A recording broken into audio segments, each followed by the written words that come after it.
Welcome to another episode of Robot Impurity's Chance Points, where I go to the middle of nowhere to find absolutely nothing. But it does prove that it is a journey, not the destination that matters. Or maybe today the destination will matter and it was not the journey. Regardless, we're going to find stuff. We're going to take pictures. We're going to do a little walking in the desert. And we're going to see some things that most people never will. And probably never wanted to. Anyhow, my waypoint today is in New Mexico, so I'm on my way through southeastern Arizona, going to pass the town of Bisbee, get some tacos in Douglas, which is a border town, and then I'm going to head out on some back roads to get to my waypoint. But first, I'm going to stop at the San Pedro house, which is a great place to take photographs of birds. It's basically an easy button for bird photography, since birds really are the worst models in the history of everything. And it is just down at the bottom of the hill here. The San Pedro house is along the San Pedro River, which is why there's suddenly a bunch of greenery up ahead.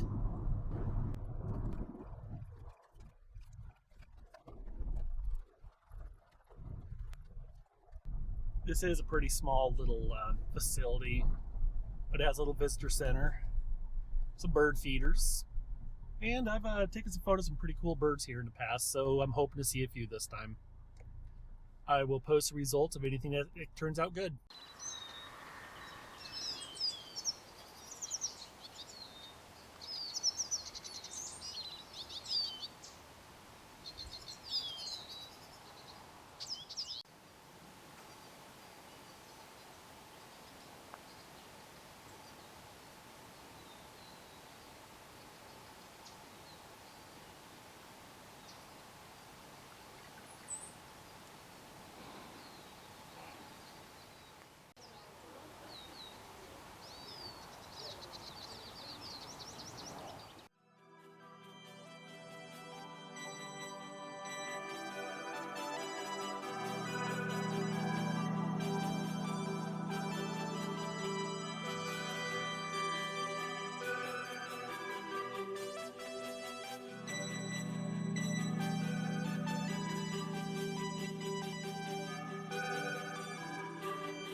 Well, that was the Bisbee copper mine pit.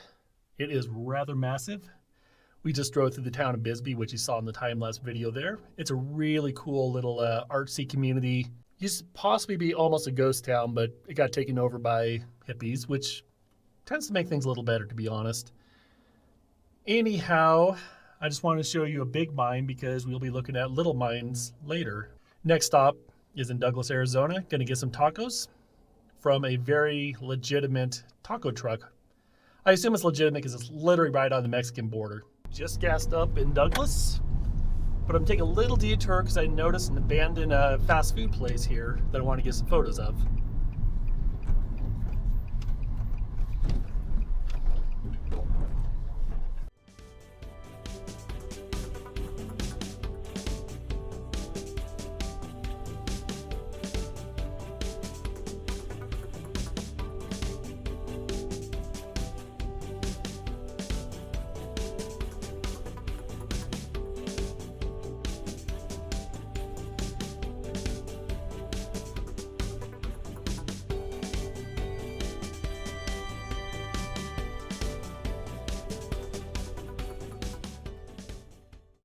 All right, we are leaving the border town of Douglas, Arizona, heading off into the rural desert.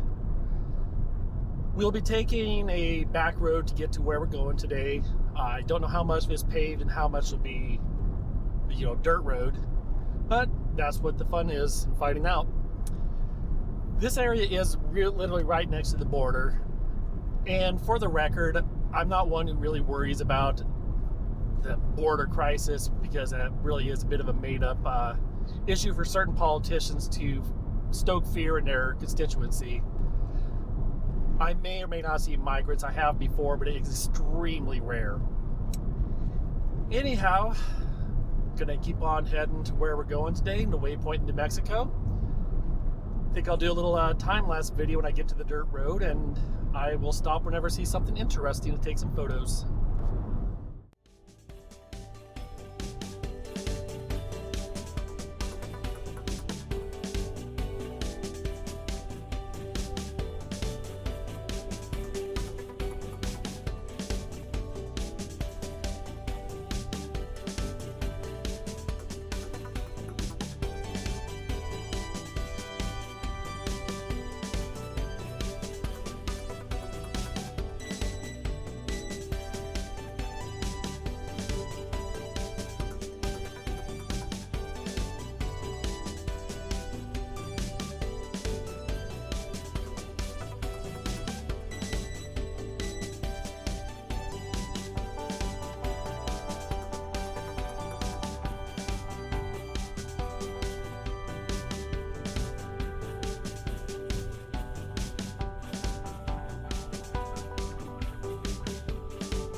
All right, I've been enjoying this road quite a bit. It's a little bumpy here through this canyon, but very, very scenic. And I've been looking for a sign that I've been crossing into New Mexico, and they don't just do signs here, they do monuments. Check this out.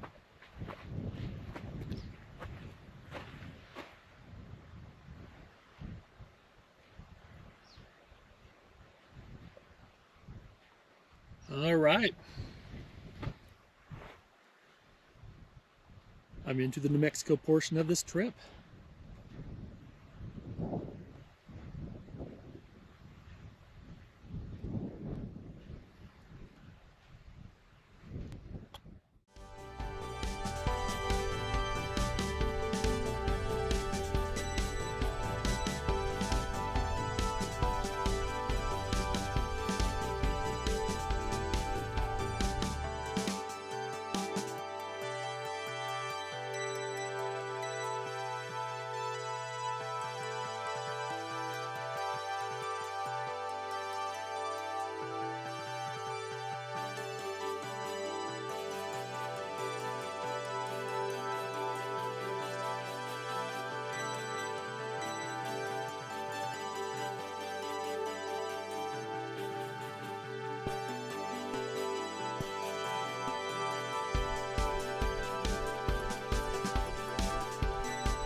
Well, we're getting back to what passes for civilization in this part of New Mexico.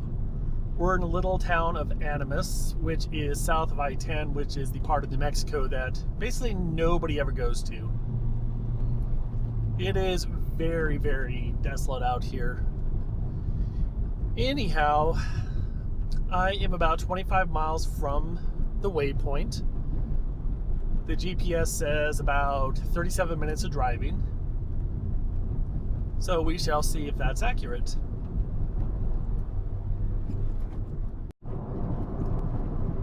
I should also mention that not too many episodes ago, we were nearby in Portal, Arizona, where I found a waypoint.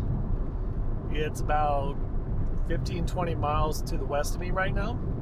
So we're kind of checking out some familiar territory as we go towards today's waypoint.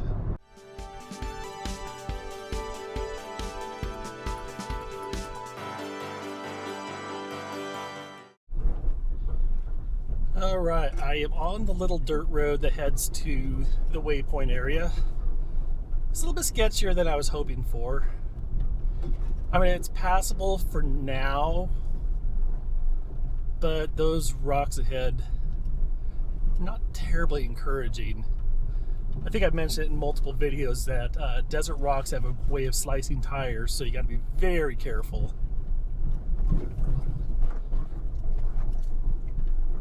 I'm still about 2.5 miles from the waypoint itself, which at 95 degrees, that is a bit too hot for a 5-mile round trip. So we shall see if we can get close to this waypoint or not. It is entirely possible I might get thwarted again, but easy does it. We'll see how far we can get.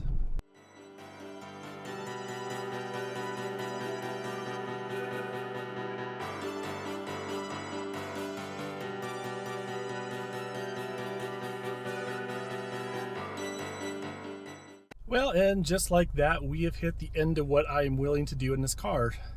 That area up ahead, hard to see in this camera, but there's just enough of a incline and slide and loose rocks that I just do not feel comfortable taking my juke on it.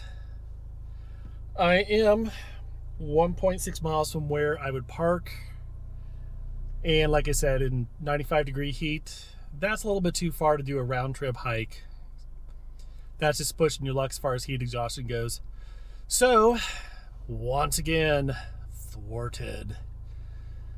And this time, it's not because of monsoons.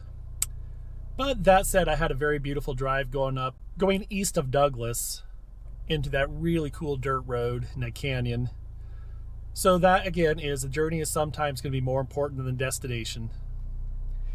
Anyhow, I think I am about a 2.5-hour drive to get back home, so I'm going to get myself turned around and start heading that way so I can get home and make myself some dinner and pet some cats. If anything interesting happens along the way, I will stop and record.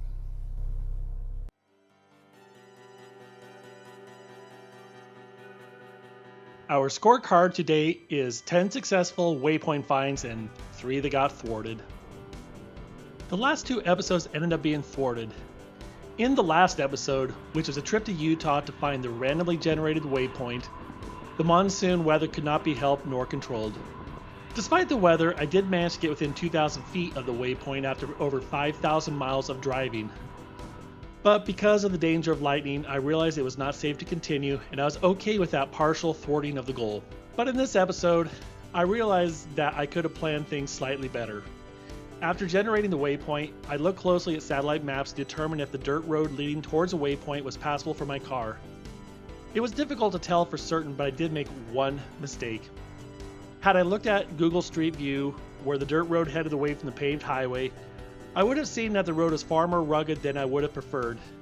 In the future, I need to be slightly more diligent about determining if the last few miles are passable or if they can be hiked. In the winter months, I would have happily done the hike from where I stopped. But when it's nearly 100 degrees out, it's simply a poor idea. If nothing else, this episode proves a journey can definitely outshine a potential destination, and it involved an excellent taco truck. We will call this a win.